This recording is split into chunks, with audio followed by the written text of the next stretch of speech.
to college education that can jump by about between high school and college, the income difference is about 15 to 20,000 pesos a month, the family income. So it's really an economic input. It's not a social input. And this has been something that I've been trying to correct, but I understand that this is the international nomenclature.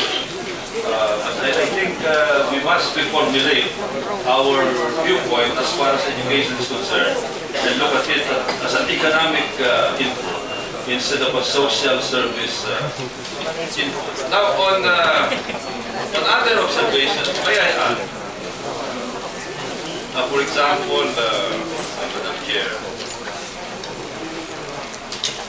again, in absolute, thank you.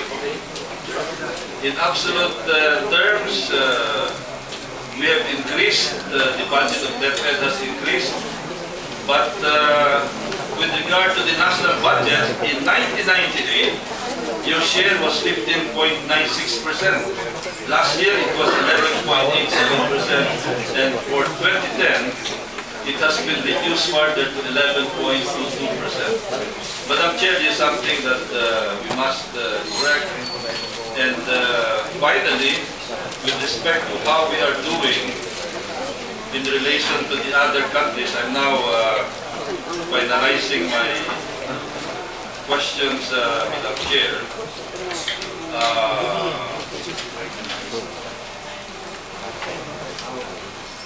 In 1920, I go back to 1920, the Philippines was number 2 in Asia.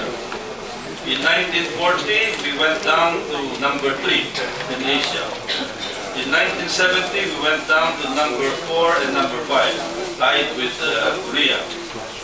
In the year 2000, this is the last report that I have, we are down to number 8 in Asia, and very sadly, even behind Vietnam, as far as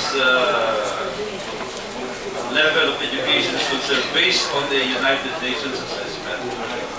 Mr. Chairman, Madam Chair, Mr. Secretary, what is your feeling about this? And how can we correct this?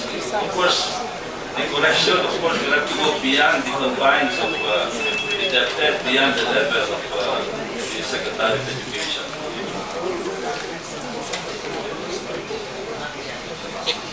Thank you very much. Compare notes, the Ministers of Education, the Cabinet President of Southeast Asian Education Organization, visited the UNESCO.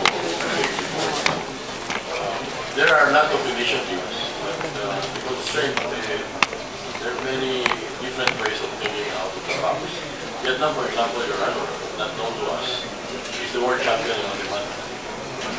And they drill their children in mathematics, like we drill our children in flag ceremony. They recite the mathematical textbooks. In other words, in their worst time, gisingin mo ang ating kabiran. Math ang lalabas. So, but you can say, lalo natin nila because we speak English. It is all relative. The foreigners is known to have excellent mathematics teaching system. We've been sending our educators to all these models, and there's an absolute freedom and generosity exchanging models. Your Honor, we have the solution in the Philippines. We win in international competitions every year. Those schools in Acusa won 2 years in a row gold medal in the international competition of integrating IT education and general. I think we win in robotics, we win in math contest, but our problem is how to scale this up. How do we get the solutions, centers of excellence, and we have a number of them, one Magsaysay High School, Baguio City High School, Butuan, Caraga, and there are models, but how do we put this, the same standard, the same access, nationwide to all schools, all 43,000. That I maintain, that requires political will of everybody. In other words, we can tap into all resources, national government, legislative work balance, special education fund. It cannot be just done by one department. So it's a national effort. As you rightly pointed out, it's viewed as the highest return on investment on economic input. We must just aggressively look at it that way, like even to the extent of borrowing money. In Vietnam, for example, the schools are constructed by the private sector and they are being leased. Build and lease. So there are many financial engineering that goes on that, but our system is fraught with a lot of red tapes and turbines. Well, thank you, Madam Chair. Let me make my conclusion that I fully agree with the observation of the Secretary of Education. We have excelled in so many aspects, not only in education, in manufacturing, in IT, in animation. Of course, we're number 3 right now as far as BPO is concerned. And you're correct in your observation. Our best can equal the best in the other countries.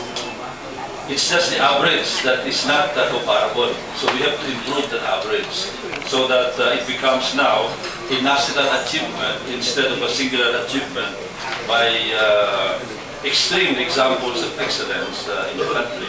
That is the challenge to the DEPED, and of course the challenge to national policy makers who would allocate our scarce resources. Madam Chair, I will be asking more questions in plenary, and I'd like to thank you for giving me this opportunity and thank our former colleague, the Secretary of Education. Thank you very much. Thank you, but I would request Congressman Golez to please write all those questions that you would like to ask during the plenary, and we will ask the Secretary to answer them already and to submit the answer to the committee, because you will no longer be hearing the answers from the horse's mouth, but you will be hearing the answer from me, so you will only be frustrated.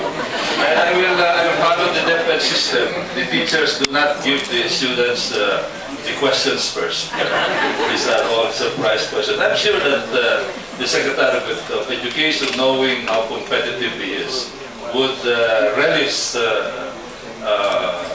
being surprised with questions. And I know that he can handle it very well. Thank you very much, Madam Speaker. Thank you. It will be me, Mr.